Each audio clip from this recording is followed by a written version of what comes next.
Hey everybody, happy Friday. I can't believe we're in March already. Where's the time gone? It's literally the middle of March. I don't know where it's gone. But I do want to thank you for joining me tonight. Thank you for joining your girl. For those who don't know me, my name is SAHIRA ANAISA Al FENICE, and this is my show, A Little Hint of Magic. It airs every first and third Fridays of the month on the Magical Witchy World channel at 7 p.m. Please check me out. So tonight's topic, something really important and really dear to my heart, hacking toxic work environments. Don't we all need that, right?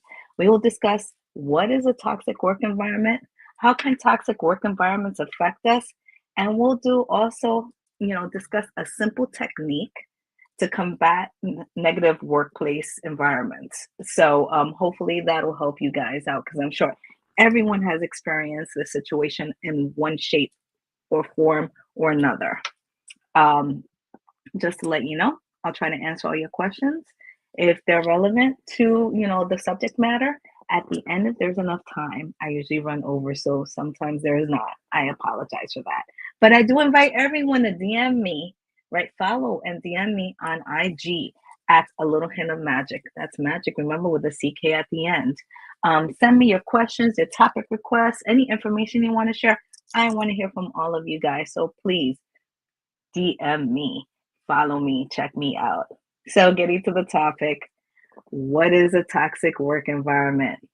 So toxic work environment is an environment where negative, antagonistic, or bullying behavior is intimately weaved into the corporate culture, right? Negative behavior such as manipulation, bullying, yelling, and so much more are experienced, and it results in a lack of productivity, a lack of trust, high stress levels, infighting, and discrimination. There is limited or clear communication during these times, right? There's a lot of blame culture. So we've all experienced that. It's not my fault. It's his fault. It's her fault. It's their fault. No one takes ownership. And roughly enough, people get rewarded in these environments for unethical, harmful, and nasty attitudes and actions. So it's a really toxic environment, and I know my muggle job is as a salesperson in advertising. I know all about those toxic environments. I know. So, you know, in these environments, we start feeling a little unsafe. I say a lot unsafe, psychologically, especially, right? And this is due to a fear of being punished, humiliated, or rejected for choosing to speak up for oneself and not flying below the radar. So it's almost like parental behavior, right? If we don't act a certain way, we get castigated and we're afraid. So then we let them brainwash us and we bend our will to their behaviors or their expectations because it's safe. This is not a safe behavior, not for you, right? Keep that in mind. Signs of a toxic workplace include all of the following, or some of the following, I will say, and then there's so much more. So I'm just, really chipping at the tip of the iceberg in terms of what the signs are. Communication is ineffective and often passive aggressive. You ever had one of those bosses that you couldn't figure out what they were trying to communicate or what they wanted because you thought it was one thing, and then, no, that's not what I want. And then they say something snide like, well, clearly you're not at the level to really understand what I was looking for. Let me break this down for you. Let me unpack this situation. When I hear unpacking, I automatically think that someone is coming for me when I hear that word unpacking. And that's because it's associated to a negative experience that I had at my previous workplace, right? People tend to argue rather than have debates. So it's not a healthy conversation. It's an unhealthy argument where I'm trying to overtake you and tell you that I'm right and you're wrong. And what you think doesn't matter. It does. Remember that. Miscommunications fester without resolution. So you keep holding it in, holding it in, holding it in, holding it in, right? And there's no resolution, right? And you literally, it's like you're eating yourself from the inside out. You may experience a feeling that you never catch a break. damn, I can never get a break. She's always or he's always busting my boop, right? Sucky way and sucky leadership. You don't want to follow anyone like that. That will never see you in your best light, right? Sometimes we feel like we're walking on eggshells. So we're like, shh, oh, my boss is in. Don't let anybody bullshit. Be loud, be proud, raise your voice. You are accomplished, you're smart, and you're driven. And don't let anybody tell you any different. There's a culture of bullying, right? So when you kind of stand out for a positive reason, a lot of times people want to bully you. Oh, you're brown nosing. Oh, you're the boss's favorite. You're the boss's pet. If you guys are of opposite sex sometimes, or even same sex, or don't classify your sexes, they're thinking, oh, the boss is attracted to that person and they're leveraging that. Whatever it is, that is just basically their way of sharing with you how insecure they are, right? And how they don't like that someone is overshadowing them. Those are insecurities. Don't listen to that shit. Please don't, right? People are defensive and often aggressive. So you can defend without being aggressive. I call that being assertive, right? But then there are times when people take it from 0 to 1,000 at the flip of a switch. And you're like, well, if you're defending yourself so hard, you must have done something wrong, right? So that's what me, in my mind, psychologically, I'm diagnosing and analyzing the situation. But when someone is coming at you like that, all of a sudden you're either putting up your dukes or you're flying, fight or flight, right? And that's never a good feeling, right?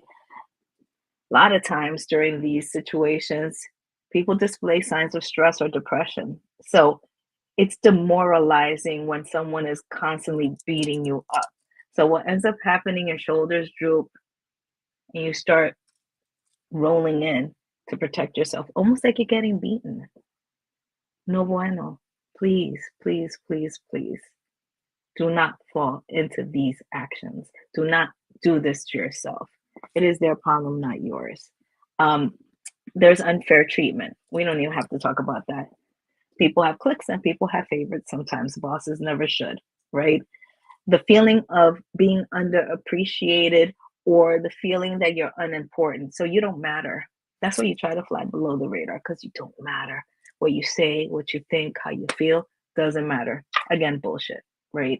Um, there's office, gossip or cliquey behavior. We've all seen it. It's like the high school playground or the cafeteria all over again, and it's a Mean Girls episode. No, don't take that. Don't stand for that. There are no positively established boundaries. So literally, you don't have any guardrails. People just crossing, into your world and not caring. It's like walking into your house without ringing your doorbell and asking you to enter. Right? Do I have your permission? And then they track mud all through your beige carpet.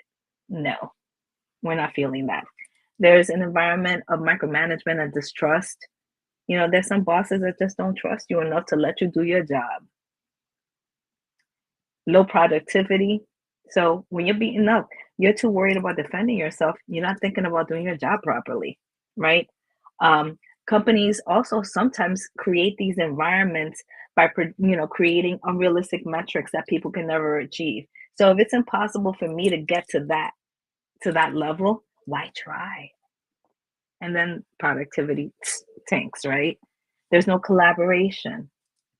And obviously, high employee turnover. So a lot of times, many of us struggle to identify our workplace as toxic because we get so beaten up, we come to assume that these environments are actually normal, right? And there's something wrong with us. It must be me. It can't be everybody else. It must be me. No, it's them. Trust me. This is incredibly lonely and heartbreaking to live in your world thinking that everything you do is wrong and you don't matter and you're insignificant and you don't belong. That's a terrible feeling, especially when you're going to work, right? You're trying to earn your paper.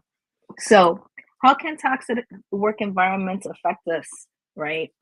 So, in our world, where like manifests like, We need to realize that the same goes for negativity. Those who are bullied may start to become bullies themselves, eroding trust and continuing to invest in an environment of toxicity. So sometimes when we get bullied, we think that the only way to win is to be a bully too, right? And be a bully like them and join the bully clique. No, that's not the way. That's not the proper way. That's not the way you fit in or the way you become an asset at your corporation. We begin to trust less, therefore, we speak less. Communication becomes ineffective. I don't trust you, therefore, I don't speak to you. It's that simple. Our stress increases substantially, right? Employees in toxic work environments tend to be less productive. We know that already because they're distracted by fears inspired by said environment. So your environment is killing productivity, right? We engage less. We have lower morale and motivation. We become apathetic. Ugh, meh. It doesn't matter. Nothing will ever get better. That's a sad world to live in, and I don't want you guys to be there. There's also a huge risk of burnout because you're doing too much, trying to cover your ass when it's unnecessary to do that. And then we become dissatisfied with everything, our jobs and our lives and our relationships. It has that halo effect that we don't want. So toxic cultures not only increase workplace turnover, but it also hits corporations where it counts the most, in their pockets, if they only just figure it out. Create better environments, you have higher employee retention. A 2019 study that I found uncovered the impact of toxic culture in corporate America. Approximately 49% of American workers have thought about leaving their organization. 1 in 5 have left their jobs in the last 5 years due to the corporate culture and the cost of turnover due to workplace culture. Guess how much that was? Corporations comprehensively experienced a loss of $223 billion over the past 5 years. So if corporations just invested in their employees and a positive environment, think how much more money they can make, right? Instead of bleed. So the effects of toxic work environments on our physical and mental health can be long lasting and quite damaging, right? Psychologically, physically, emotionally, it takes a toll. Working in an environment where you experience chronic stress, a heightened fight or flight response that lasts beyond 1 day, it affects your brain in negative ways, many negative ways, right? This heightened state causes the brain to produce large amounts of cortisol, right? For those who don't know what cortisol is a stress hormone, right? And then it increases the amount of testosterone pumping to our body. Testosterone makes us reactive, makes us move quickly, makes us on edge, right? And then there's norepinephrine. So think about it. That's a cocktail, a fight or flight cocktail that's about to blow you up, right? Because it causes high stress levels, which substantially affect mental and physical health. So think about it this way. I'm a salesperson, right? And that's my muggle job. I've been doing this for all of my career. You think I have high blood pressure? Because I'll tell you, yeah, I do. As easygoing as I seem and as personable as I am, I have high blood pressure because I'm like, right? Because I've been in toxic work environments. So it affects your heart, it affects your body weight, it causes obesity, it causes high cholesterol, it causes sleeplessness, insomnia. I'm an insomniac. So it causes so many negative things. We need to be mindful of this. Other effects of a toxic work environment on mental health could also include obsessive thoughts, right?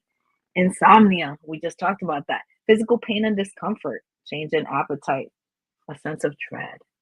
I don't want to go to work today. I'm not feeling it, right? Feeling drained or exhausted. I can't get up out of bed. I'm so tired. I just want to stay here, right?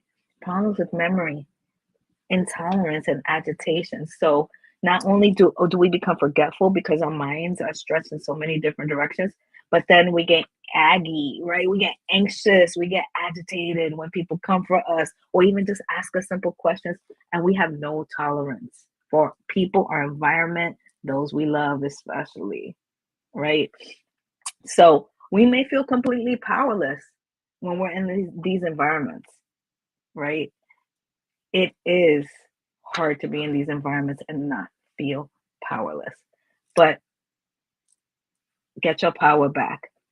Access outside sources like counselors. They can help you to share new coping mechanisms so that you can use them for your job or for your stressful situation to help you deal with the toxic culture. You can also help yourself. Don't disempower yourself. You have the power. Remember that. I used to love that song. So when you discover ways to help yourself, remember you empower yourself. So quickly, a simple technique to combat negative workplace environments, right? So look around your personal work area and select an optimal space to place a pretty glass bowl, small to medium sized, right? You get the best candies, the ones that everybody will want to take. For me, that'd be Now and Later's, Jolly Ranchers, Blow Pops, Hershey's Kisses, whatever you think that people will like. Put it in there, right? Whatever comes to mind. You're going to state your intentions over that bowl. You want this candy to absorb all the toxicity in your environment and transmute it into sweetness. You want to fill everyone's mouth with sweetness so they only have sweet words and actions for you, that they will only speak well of you and do no harm to you in any way, right? So this is a great way. So this is kind of like defending yourself in a way that you don't have to take anyone down, right? And it's easy and it's simple, and all it takes is like $5 worth of candy in a pretty glass bowl, right? You drop that bowl, you know, um, on the space that you've selected without fuss. Just leave it there. Don't mention it to anyone. Don't alert anyone to its presence. Don't say anything. Just put the bowl right there on your desk and keep doing your work, right? Trust me, people will start buzzing around your desk soon. You'll even get those folks who wait until you leave your desk to go snatch some candy, right? Because they don't want to see you taking that candy. Be happy when your candy bowl is empty. Refill it the next morning, following the same process. And one thing that I want to tell you guys, please, and I don't mean to shake my finger like a parent, but you must listen by all means. Do not, and I repeat, do not eat any of these candies. I don't care how good they are. Don't eat them. They're not for you. They're for your guests. They're for your co-workers. They're for that boss who rubs you wrong, every single way. They're for those folks. They're not for you. If you want some candy, buy your own stash. Keep it in your desk, lock it up so no one can get to it. That's my advice. So hopefully you guys enjoyed this session. As we come to the end of our time together this week, I want to make sure that you can connect with me, ask me any questions, share any info, suggest any future topics. As I said before, follow me and DM me at A Little Hint of Magic. That's magic with a CK at the end on IG. Thank you for your time, and I'm looking forward to seeing everyone April 5th at 7 p.m. Eastern, where we'll be blending your grounding lotion bar to soften that spring forward. So I'm still feeling the effects of, losing that hour. So this will be a way that it will just wake you up in a soft and pleasant way. I'll be posting the ingredient list so that you can blend with me on my IG at A Little Hint of Magic. Magic with a CK at the end. Don't forget. Please look for it in the next few days. Thank you so much for your time. Have a wonderful weekend, and blessed be y'all. Take care.